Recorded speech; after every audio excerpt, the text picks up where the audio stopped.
FaceTime. In my generation, that meant walking down the hallway or meeting the boss in the elevator. But today, it's an app on your phone. Yeah, we've completely redefined what it means to be with people that you want to influence or that have a big influence over your own sense of success and satisfaction and progress in your career. Managing up is a phrase that I certainly heard early on in my career, and that I ought to be thinking about. How do I make my boss look great? Because I know that if I make my boss look great, my boss is going to get promoted, and that might mean that's an opportunity for me to get promoted. Well, in the old days, that was about spotting somebody coming out of a meeting and walking with them to the next meeting. Or as I had the privilege one time, I was in the elevator with the CFO and just happened to have just come out of a meeting, and I told him this really cool idea, which got me a meeting in his office the next day, and we moved that idea forward. Total serendipity. How do you do that in the virtual world? Well, the FaceTime app actually does make that possible, but it requires that you have a mindset that says you have faith in your own ideas. Your idea is worthy of being shared with people who can move it forward in a way that your current role might not permit. But every organization is always looking for talent who have new ideas. I'm thinking about a person on my team that has been really stepping into a big expanded role in our marketing and advertising area. And in the early going, she was a little hesitant, kind of waiting for me to give full direction. And that's just not my MO as a boss. I very much want everyone on the team to feel full permission to come up with new ideas and put them on the table, and let's debate and take them back and forth. And it's taken a little while in this virtual environment, but we put things in place like instant messaging in our platform. We don't use FaceTime, we use Zoom, but my Zoom chat is so active with her and a few others on my team who know, pop an idea my direction, or I'll pop a question her direction and say, gosh, could we do this on this other ad we're working on? So there's this ongoing dialogue that's possible.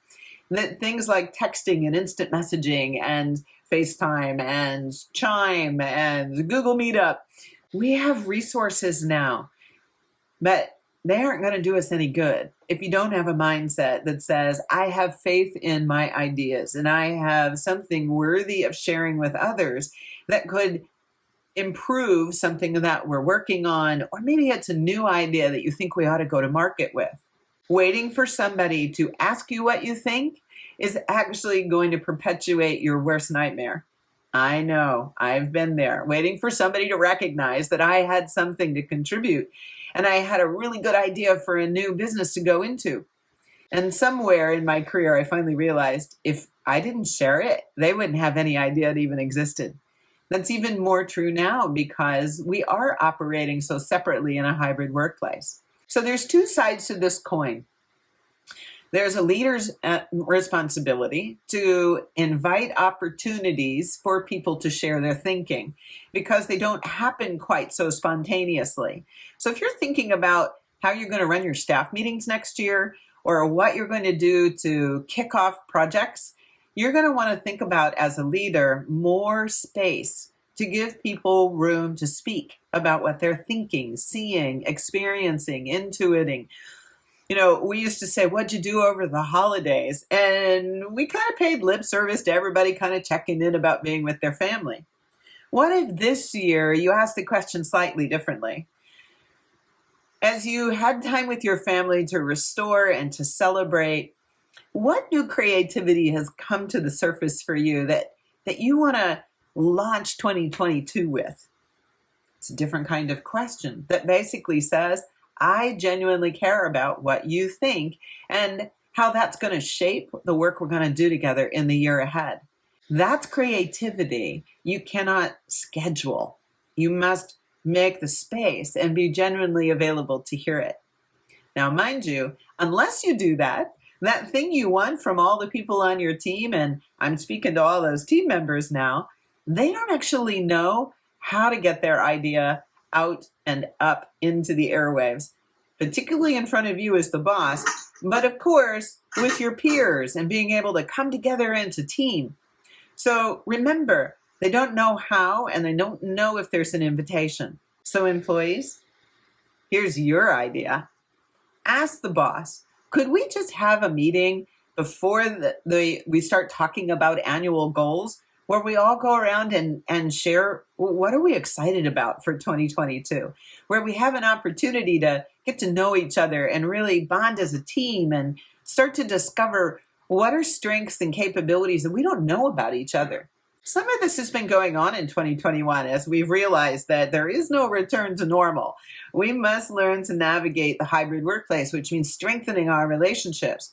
What I'm inviting you to look at here is that if you want to expand the breadth and depth of contribution, you need to paint the picture, tell the story, give a narrative that helps everyone around you realize that you're more than your role definition.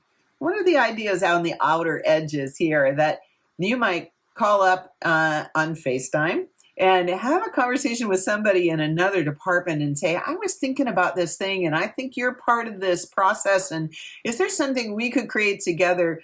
How do we call a meeting to share that idea? Allow yourself permission to be in creativity all the time, not just when somebody asks you to join a meeting. Now, one more for both of you, leader and person. There's always more teams than there are individuals working in organizations. That's how work gets done today. It's by project. So how do people think about who's eligible to be on what team? Leaders, start to think about the people who are not your usual suspects. How well do you know them? Are you current with their capability and skills? Do you know what they're interested in? Imagine what diversity could bring to those projects if you gave them an opportunity on your behalf to participate. And those of you on teams waiting for your boss to tap you on the shoulder, raise your hand. Say, here are things that I'd love to be working on in 2022. Almost everybody's gone to monthly, not annual performance reviews. Use those as an opportunity to say, and the development that I'd like to do in the next month is in this area. Here's some projects that I know are coming up that I'd love to contribute, and here's how I can contribute. Here's how what I do would make a positive difference. Time to tell your story because it's a good one. And if you keep it secret, nobody will know to tap your shoulder. Those are a few ideas for you to manage up in a hybrid workforce. Trust your creativity and go out there and experiment.